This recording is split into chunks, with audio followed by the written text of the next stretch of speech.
The United States and Russia are currently discussing the Kremlin's proposal for a large-scale economic deal worth a total of $12 trillion. This deal will also include issues related to Ukraine and its sovereignty. In addition, Washington is rushing to reach a peace agreement between Ukraine and Russia before the summer, so that later Donald Trump can present it as his victory in the United States congressional midterm elections. At the same time, during the negotiations in Abu Dhabi, the issue of at least a limited ceasefire on the front is being discussed more and more actively. By the way, this is related to the change in the format of the negotiating delegations. Now, there are more military representatives in them. These statements were made yesterday by the president of Ukraine, Volodymyr Zelensky. He also stated that the Russians have started to behave more constructively and have stopped giving pseudo-historical lectures. Zelensky also stated that Ukraine is ready to discuss the creation of a free economic zone in Donbas, but this should not mean concessions on the issue of sovereignty or recognition of Russia's control over the occupied territories. Zelensky also confirmed that no one is going to hand over Donbas to the Russians. At the same time, experts insist that Moscow is seeking the complete diplomatic and political capitulation of Ukraine. But this does not fit into Donald Trump's plans to establish peace by summer, so the United States is ready to put pressure on the Kremlin. But there are a lot of inconsistencies here, which I suggest we analyze in this episode. My name is Alexei Pechi. Let's discuss this topic, but first, please subscribe, like the video, comment below, and follow my Telegram channel, Pechi News. The link is in this video's description. So, recently Volodymyr Zelensky honestly talked about how the negotiations are going. According to him, the United States wants Russia and Ukraine to sign a peace agreement that will end the war by June. Before United States President Donald Trump shifts his efforts to the United States congressional midterm elections, the timeline voiced by Zelensky for the United States is quite ambitious. That's because there is still a significant disagreement between Russia and Ukraine. Also because Ukraine will have to hold a referendum on the peace agreement before signing it, and that's a process that could take several months.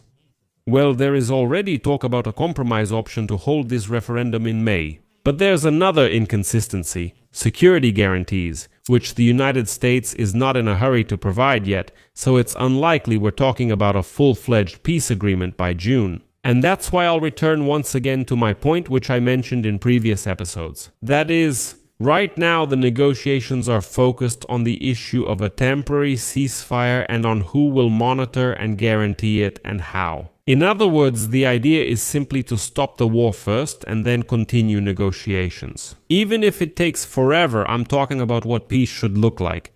By the way, Zelensky confirmed that the United States of America suggested at least continuing the energy truce as the first stage of a general ceasefire. Zelensky noted that Ukraine is ready to de-escalate strikes on energy infrastructure, provided that Russia takes reciprocal actions.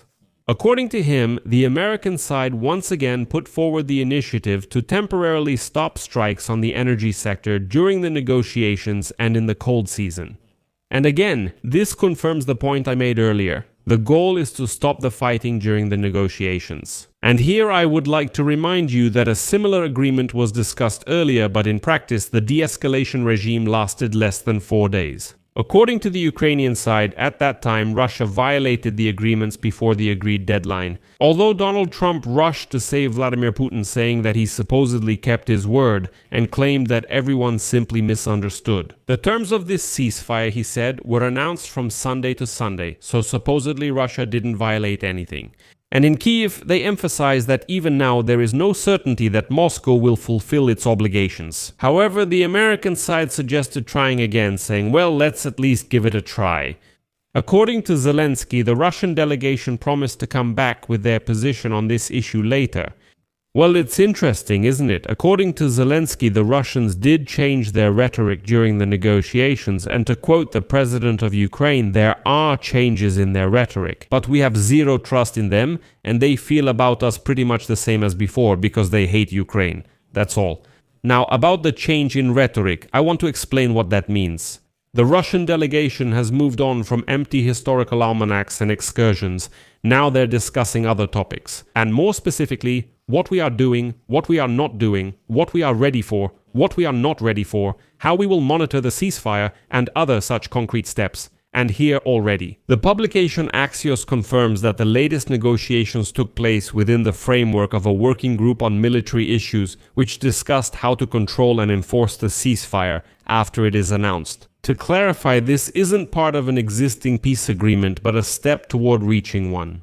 Zelensky stated that during the negotiations, the American side confirmed its intention to actively participate in monitoring a potential future ceasefire. The negotiations also took place within the framework of the political working group, where the main stumbling block discussed was Russia's demand for the withdrawal of Ukrainian troops from the areas of Donbas it controls. Zelensky stated that Russia still demands the withdrawal of Ukrainian troops from the parts of Donbas it controls. But for the first time, it agreed to discuss the United States proposal to create an economic zone in Donbas in an attempt to overcome the differences between the sides. And by the way, this is a very interesting point.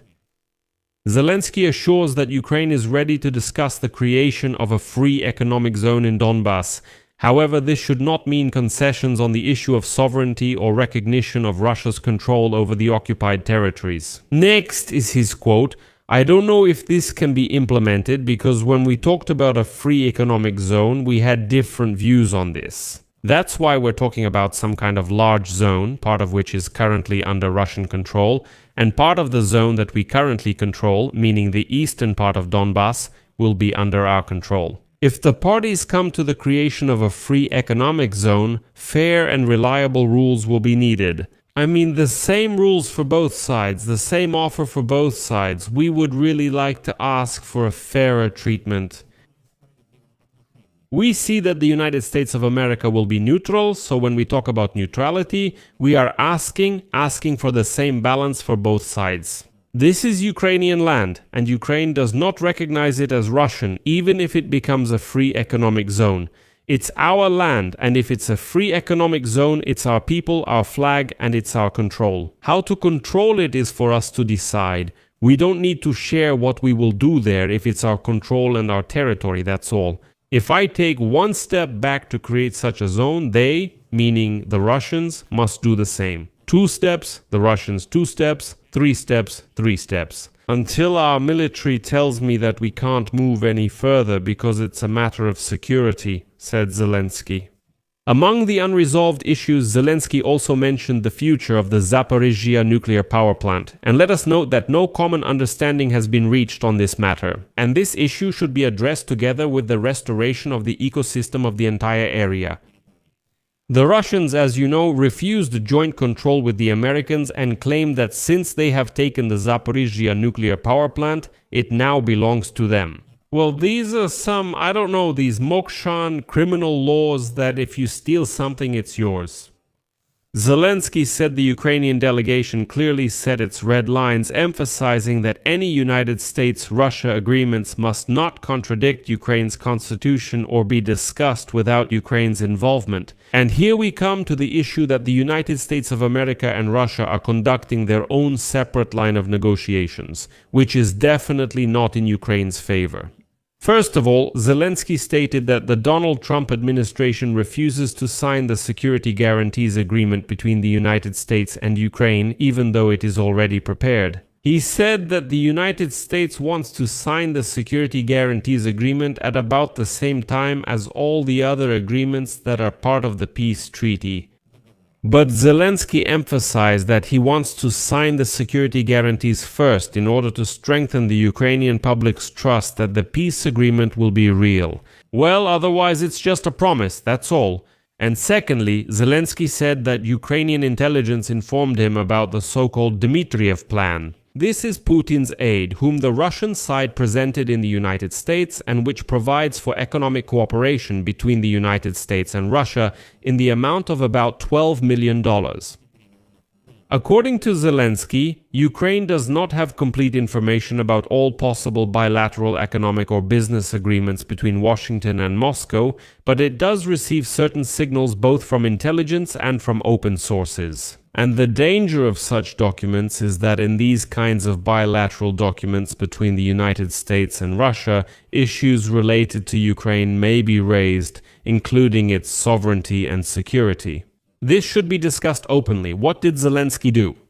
And finally, Zelensky stated that the United States for the first time offered Ukrainian and Russian negotiators to meet in the United States, probably in Miami, in a week in order to continue the negotiations. So the process continues, although more and more experts are saying that the negotiations have reached a deadlock again. But I'll talk about that in the next episode. I'll leave it at that for now. Share your opinions and conclusions in the comments below this episode. Friends, if you found this episode useful and interesting, you can support our work with your donation or by subscribing to sponsorship on YouTube. All the links and details are in the description of this video. I will be grateful for any support from you. That's all for now. Take care of yourselves, goodbye, and stay tuned for more.